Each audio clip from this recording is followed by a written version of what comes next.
all of the generative launcher apps save PDFs. Okay, if I Command Tab over to Generative Launcher, we're in ShapeScape right now. So if I click on this folder, it says View Saved Images. It takes you right to the folder. Now I've navigated already in advance to this PDF here because I want to show you a gotcha. You can edit this in Illustrator or Photoshop. Photoshop's not going to have a problem. It's going to save out a PSD, but Illustrator can overwrite and will overwrite that PDF. So if I drag this and drop it on Illustrator and launch this, make Command minus so we can see what we got here. You notice that some of these rectangles exist off of the artboard, and they're preserved by a clipping mask is why we don't see them. But before we do anything, we need to save as. Shift Command S, File, Save As. Not save, save as, because you're going to notice that this is going to say, hey, I'm going to save this as a PDF. No, no, no. You got to save this as an Illustrator file, because if you make any changes to this in Illustrator, that PDF is changed forever.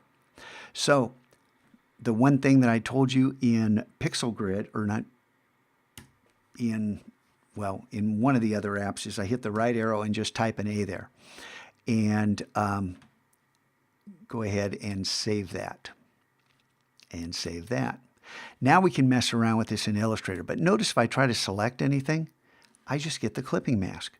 So with that selected, click away, you click anywhere. It looks like, okay, I want to select this rectangle, and you get the clipping mask. You right click, say Release Clipping Mask. And now, if I click away, you see that we can see all those hidden rectangles that fell off the edge of the border. And this is a factor of that setting we made in the in ShapeScape to adjust that border.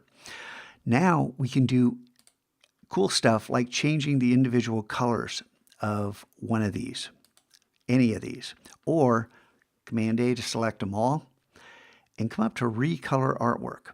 Now this is an unusual tool. I will let you do a little research on how Recolor Artwork works, but I'll give you a clue.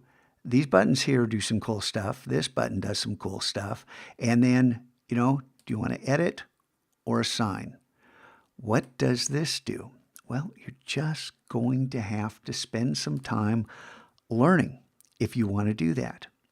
Very cool stuff. And then we can save this out once we've made some changes. You know, save your file, close it, and that file is preserved with this new name that's an Illustrator file. And if we go over to the Finder, notice that we now have an Illustrator file sitting right next to that PDF.